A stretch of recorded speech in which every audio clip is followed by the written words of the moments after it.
O banco Standard Chartered reduziu a projeção para o preço do Bitcoin e pela segunda vez em menos de 3 meses. O esperado agora é que o Bitcoin encerre o ano de 2026 em US$ 100 mil de cotação, portanto, abaixo da estimativa anterior, que era de US$ 150 mil. É para a gente repercutir um pouco sobre esse assunto que eu converso agora com o Felipe Mastorano, que é analista de cripto da Levante, já está aqui comigo. Felipe, muito bom dia para você. Bem-vindo à nossa programação, querido. Boa sexta-feira, antes de mais nada para ti. Igualmente, Débora. Muito obrigado pelo convite. Felipe, olhando um pouco sobre essa situação, né, do Bitcoin especificamente, porque acaba sendo, né, o maior lastro aí nesse momento, a gente tem um grande banco reduzindo o preço-alvo de Bitcoin em 33%. Dá para poder chamar isso de um ajuste tático de curto prazo ou isso seria realmente uma reprecificação estrutural, né, desse ciclo de cripto?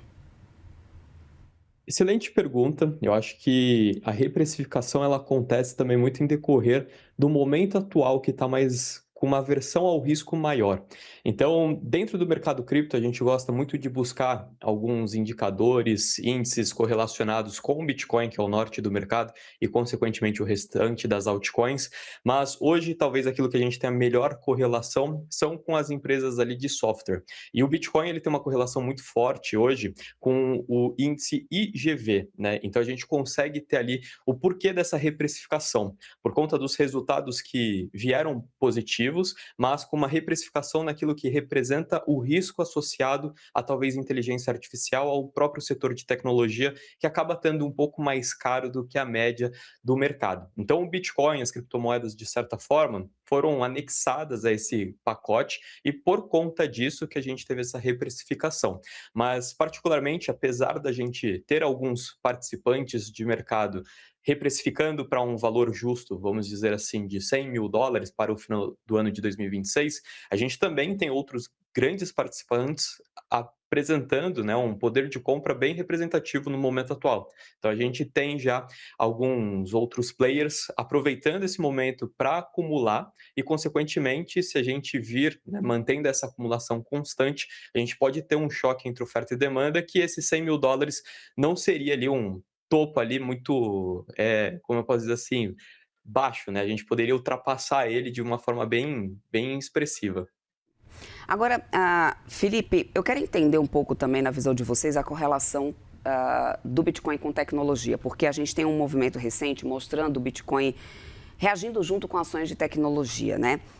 Tínhamos uma tese de ouro digital para a criptomoeda, para o criptoativo. Eu quero entender se, desse ponto de vista, o criptoativo perde um pouco, enfraquece um pouco essa estratégia de tese de ouro digital e se ganha uma correlação maior com Nasdaq, com tecnologia, tendendo a se fortificar um pouco mais nesse momento, né? Como que vocês têm observado essa movimentação nos últimos dias? Perfeito.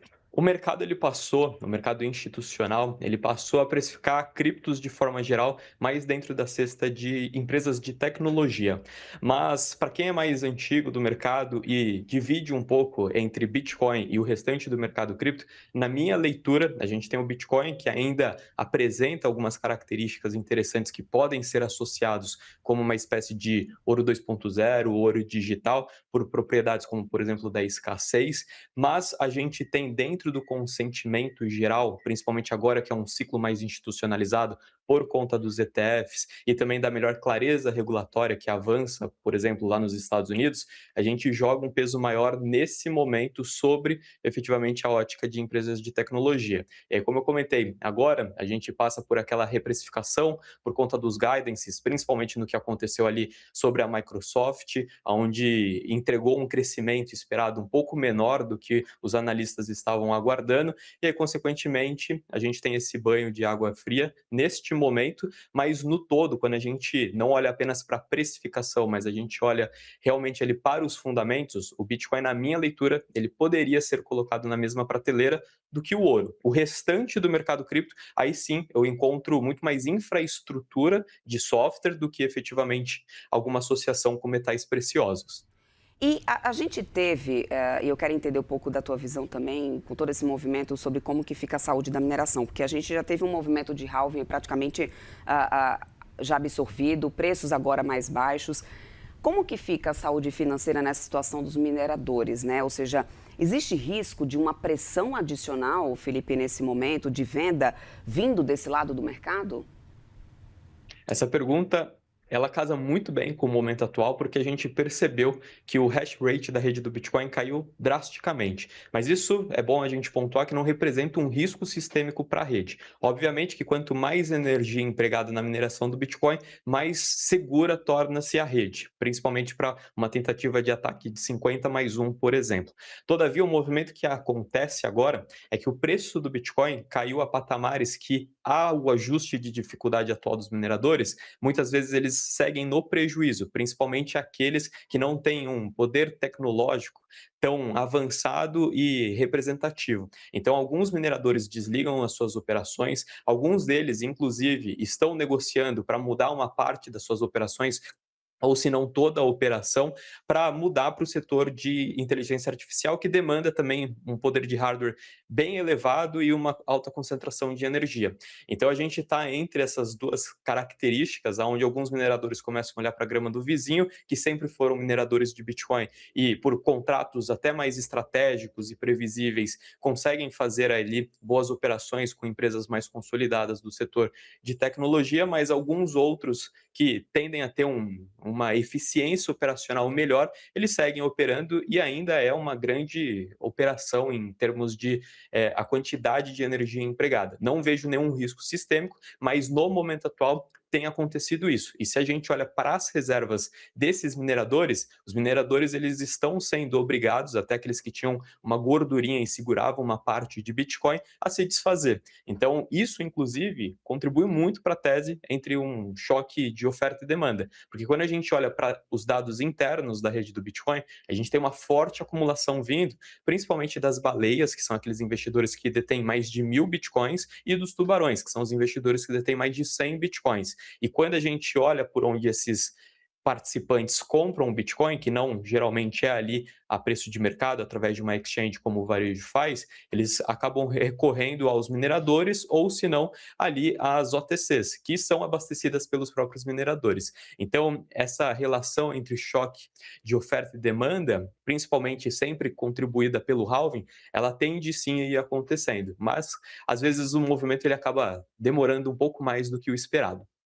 Existia também, quando a gente estava ali no topo, né, de preço ali do Bitcoin, existia também muita repercussão em cima de posições alavancadas, que teriam excesso de posições alavancadas, Felipe. Há sinais de excesso de posições alavancadas sendo desmontadas, para explicar também um pouco desse movimento? E aí a gente teria um movimento mais técnico, fruto realmente de liquidações já automáticas, do que tese, mudança de tese? Essa pergunta, ela também é muito boa, porque a gente realmente está experimentando isso na pele e parte da queda do Bitcoin muito provavelmente foi intensificada por excesso de alavancagem. Então, dentro do mercado cripto, é muito convidativo você se alavancar e muito simples, muito fácil, principalmente através de protocolos ali que a gente não depende de uma exchange tradicional.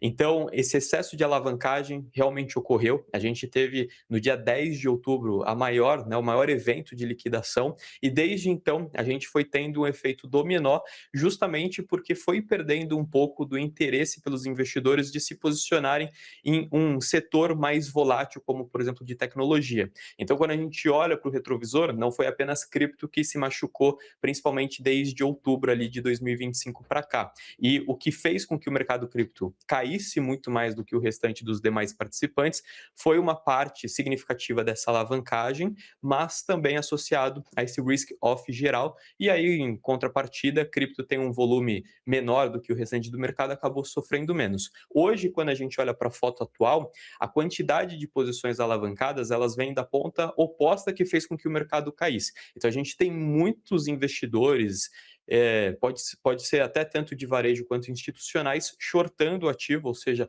apostando na queda do mesmo, contra uma quantidade bem pequena de agora novos participantes investidores aportando na alta. Então, isso tende a num cenário um pouco mais otimista, a fazer com que várias dessas posições passem a ser liquidadas. Mas quando a gente olha para posições que podem ser liquidadas pela continuidade da queda do preço do Bitcoin, Uhum, já é bem menor, não chega talvez a 1 bilhão de posições, em uhum. contrapartida, mais de 20 bilhões de posições que estão apostando no short. Então, essa paridade ela está bem agora conturbada para efetivamente a gente voltar a ter o Bitcoin a patamares mais elevados. Apesar disso, dessa expectativa, a gente tem alguns alertas, né, de um piso de 15 mil dólares de cotação para o Bitcoin, Felipe. Ah, é um alerta de possível queda com base mais técnica, mais fundamentalista ou até mesmo comportamental? Que tipo de fluxo poderia empurrar o preço a esse nível num cenário mais pessimista? Os 15 mil dólares, sendo bem honesto, eu particularmente acho bem improvável.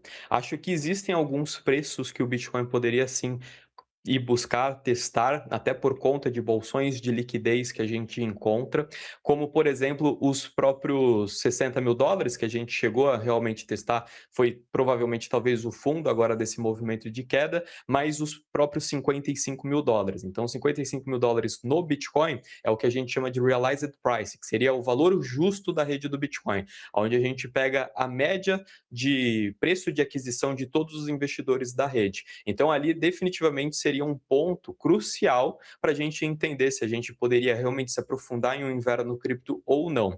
E aí a gente tem alguns pontos técnicos, como o próprio 50, os 40 e os 30 mil dólares. Na minha leitura, os 30 mil dólares seria provavelmente ali o fundo do mercado, caso, obviamente, a gente se incline para todos os catalisadores, drivers ali negativos do mercado, principalmente macro, né?